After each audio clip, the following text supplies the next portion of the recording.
Thank you very much. Thank you. Okay. What I'm going to share with you is the answer to this simple question. Why Bitcoin Cash adoption is a must? When I say a must, I mean a commitment or historical and social responsibility. So I'm going to approach to the answer to that question from 2 points of view. First of all, macroeconomics, and I'm going to take as case study Colombia. Colombia is a very particular country, as we will see later. But it not only applies to Colombia, but for every country in the world, mostly developing countries. And secondly, from a historical, philosophical point of view, and in this particular topic, I want to warn you that I have a Christian background, so I don't believe in historical materialism. I believe that everything in history works with a divine purpose. So let's begin.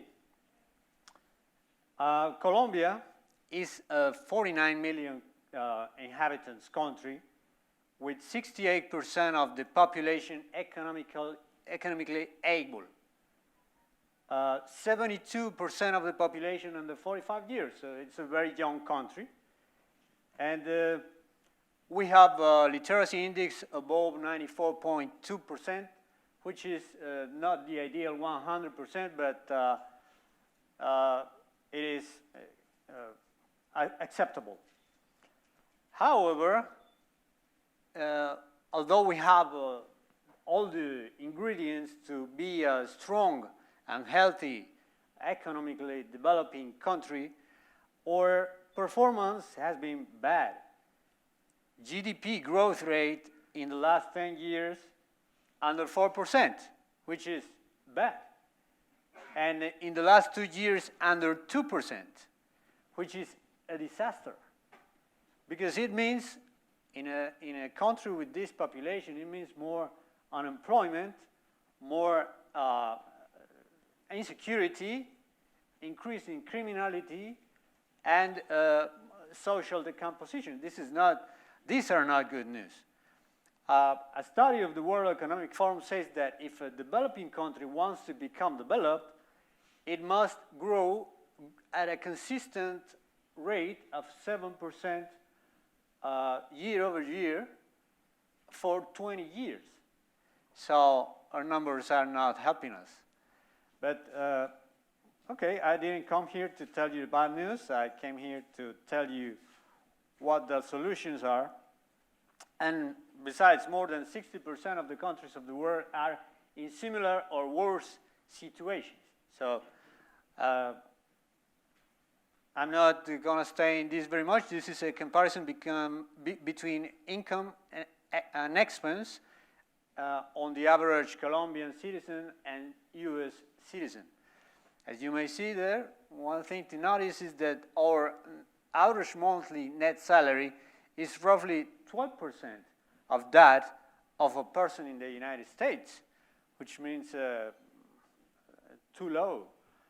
Life is cheaper, it's true, by 50%.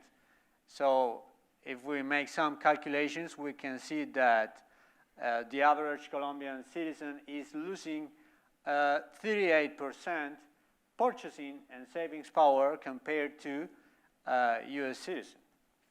Okay. But as I said before, I didn't come here to tell you bad news. I want to tell you what can we do for our country to answer the question of JFK. Bitcoin Cash is a tool that we must use. Bitcoin Cash price has increased its value month over month in a rate 29.55% in average since August last year.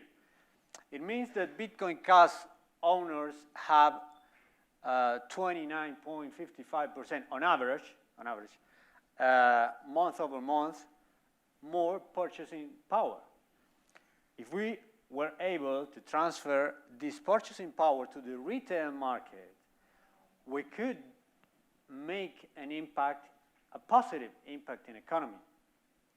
It depends on what's the volume of Bitcoin Cash owners in Colombia. Now let's see the potential.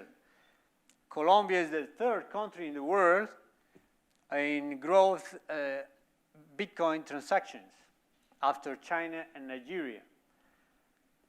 And the Bitcoin transactions are almost near 2% of GDP, which is a huge amount of money.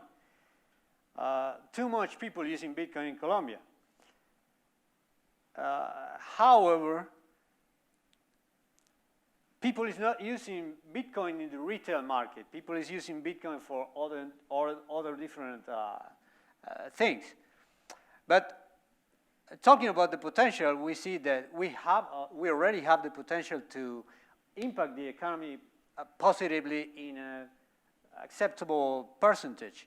If we have 2% of the GDP represented in Bitcoin transactions, then we have, if we take into account that retail sector is 12.5% of GDP, then we have 16% of the whole retail sector represented in Bitcoin transactions. So we have the potential to impact the retail sector. We already have it. And I don't know if I mentioned before, but our goal as a company, I forgot to introduce myself. My company is called BTech. Our only purpose is to bring Bitcoin Cash to day-to-day life of every single person on planet Earth, beginning in Colombia. We want to bring Bitcoin Cash as a payment method in every shop or store or whatever else around the world. So we are able to reach this 10%, which is the critical mass in Colombia right now. However, we have a problem. People is using Bitcoin mainly for holding, saving.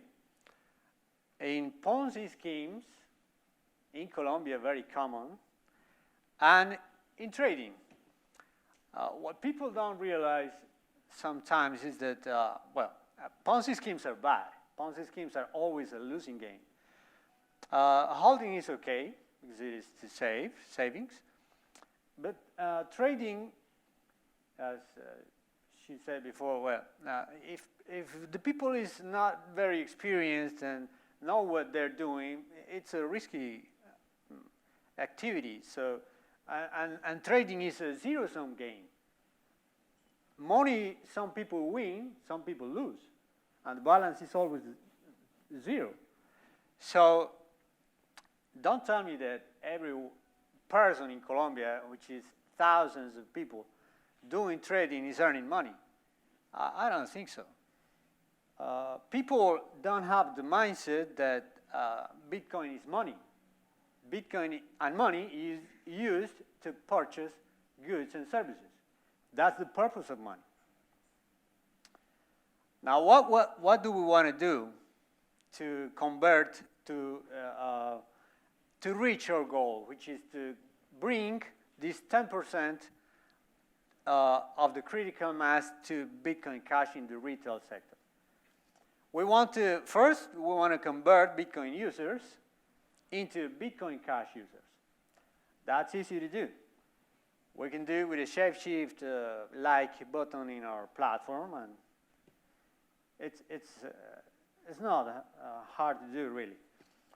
And we want to provide every merchant with our payment gateway to bring them customers. We're offering there a new niche of people wanting to buy products and services using Bitcoin Cash.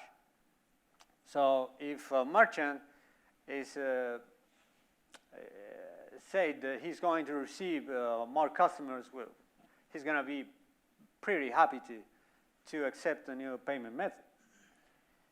So what we want to do or means to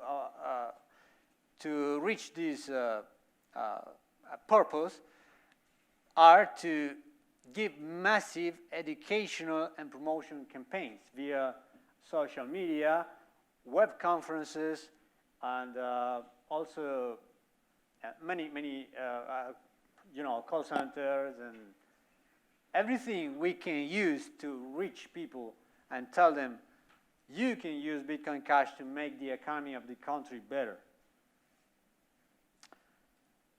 So the short question to the first answer, which was why is Bitcoin Cash adoption a must, is not because it's our business model, but because we have a social responsibility to bring Bitcoin Cash to help improve the economy of our country and many other countries in the world who are suffering, where people is suffering the consequences of an oppressive financial and government systems.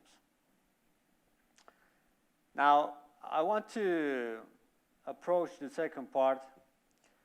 Some people despise Bitcoin Cash in our case, saying why is a virtual token called, why do you call a virtual token the economic revolution?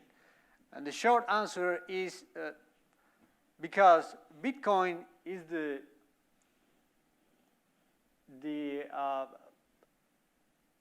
first software that successfully solved the problem of double spend and cast away the need to trust in third parties.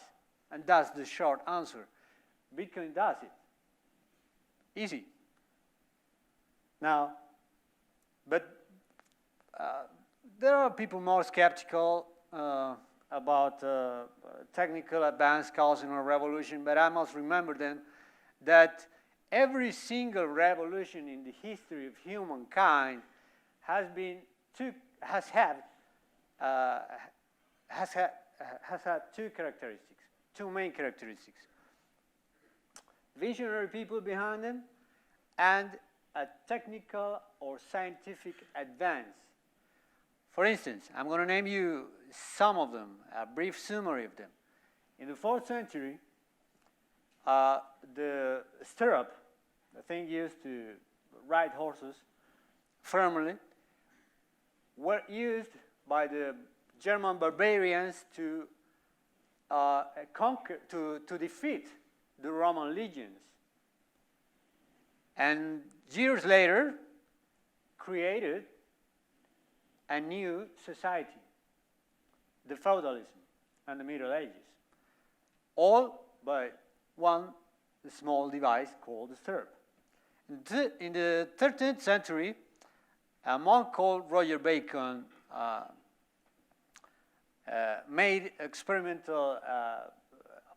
experimented in optics, but in the way he invented the experimental method, which is the precursor of the scientific method. He is, in fact, called the father of the modern science. And also, he justified the technology. And in the times of Roger Bacon, the term technology didn't even exist. But he justified the transformation of nature to improve human living. So 150 to 200 years later, because of the influence of this visionary man, Europe met the Renaissance. In the 16th century, for instance, another monk, Martin Luther, used a technical advance, the movable type printing press, to spread the word of the gospel in its purest form throughout the north of Europe, and the world met the Reformation. It made a huge change in the mindset of the people in the north of Europe. The south of Europe, mainly Spain, Portugal, they embraced religion And when they came to the Americas, conquered from Mexico to Argentina, and 500 years later, in our days, we can see underdevelopment in these countries. However, the Puritan and Calvinist and Protestant colonizers who arrived to the north part of America years later or centuries later founded the United States, which is today the most powerful country in the world. It can be a coincidence, but I don't think so. I think this is a matter of mindset. I think this revolution of Martin Luther caused all of this in our days, and we're still living it. Now, in the 20th century, in the 18th century, James Watt produced the first steam engine, which rapidly spread around the world globally to do every task, from transportation to manufacturing to whatever. And the world met the Industrial Revolution. We are, until now, dealing with the consequences of the Industrial Revolution now. New classes, new social classes, the owners of the means of production according to Marx terms, and the pauper, the proletarians, and all of this conflict, and new ideology, the socialism and all of that. And we're still dealing with the consequences of that. Now, in the 20th century, the socialism saw an end. But what defeated socialism? Not the Pope, not Ronald Reagan, but another scientific advance. The revolution of productivity by Frederick Taylor and the scientific administration. It made possible for the pauper proletarian to become a middle high class income worker in the first world. So socialism fell not because of the Pope, not because of Ronald Reagan, but because subtraction of matter. No more proletarians in the first world. In the third world, we still have the breeding ground for this narrative that it can change, and we must change that. Now, in the 20th century, we saw the revolution of information and other technical advances, the computer, telematics, and the automations made the population of the first world migrate from doing and moving things to administrative tasks, information tasks. Another revolution caused by a scientific or technical advance. Now, in the 21st century, now, in our days, we're seeing the economic revolution. We're in the early stages, very early, I guess. But it has a little difference with its predecessors.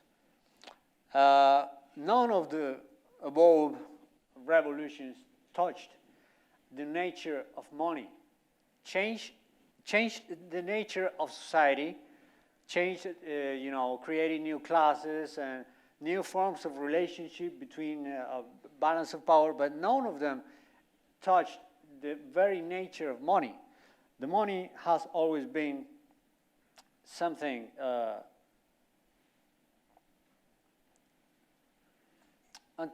untouchable. But Bitcoin is a new, free, trustless, bold form of money. Excuse me. 5 minutes, okay.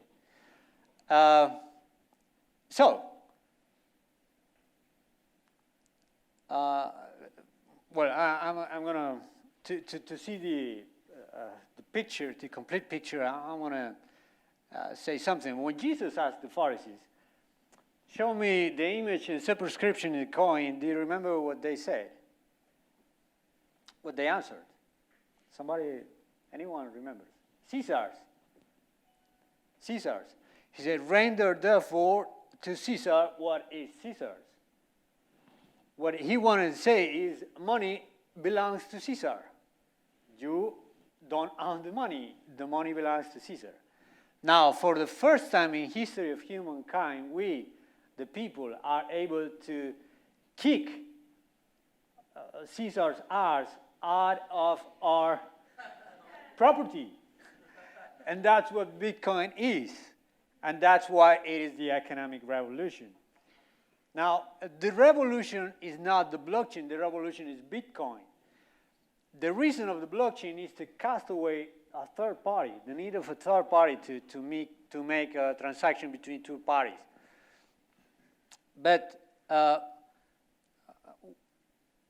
blockchain allows Bitcoin to be trustless. Now, the ironic part of this is that the third parties are claiming now that blockchain is the revolution. The revolution is not blockchain, it's Bitcoin. And in our case, Bitcoin Cash.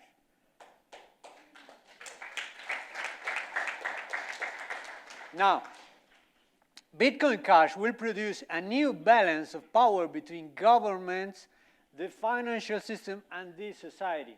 And that will be, we're going to see in the coming years what's going to happen with this. But we now count on a new freedom of money that never in history of humankind had before. Now, this generation, you sitting there, sitting here, have the post. We have the post. What are we going to do with it? So here we are.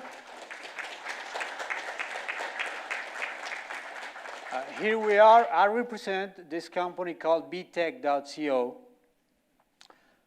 These are our contact details, contact information. So we are here to cooperate with the whole community to make Bitcoin Cash the money of the future, of the present.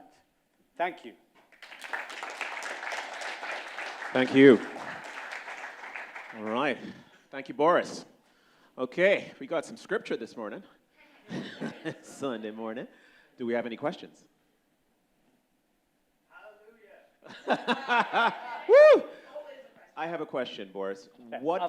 Excuse me. For the questions, I beg you please to speak a little bit loud and slow because I'm not a native speaker, so sometimes. Okay, no pasa nada. All right. Boris, question. What has been the penetration of Bitcoin Cash in Colombia, and what are the driving factors for Bitcoin Cash adoption in your country? Okay, as I said before, Bitcoin transactions are almost 2% of the gross domestic product, GDP. So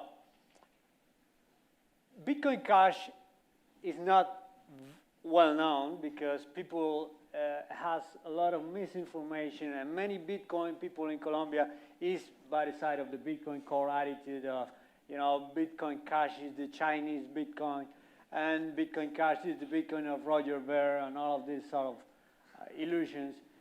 But what we want to do, what we need to do, is to make massive campaigns of re-education of Bitcoiners in Colombia. And we're pretty doing it with the whole team we have, and working in cooperation with the Bitcoin Cash Fund, which has helped us a lot in this. Thank you. That was awesome. Any other questions? All right, hold on.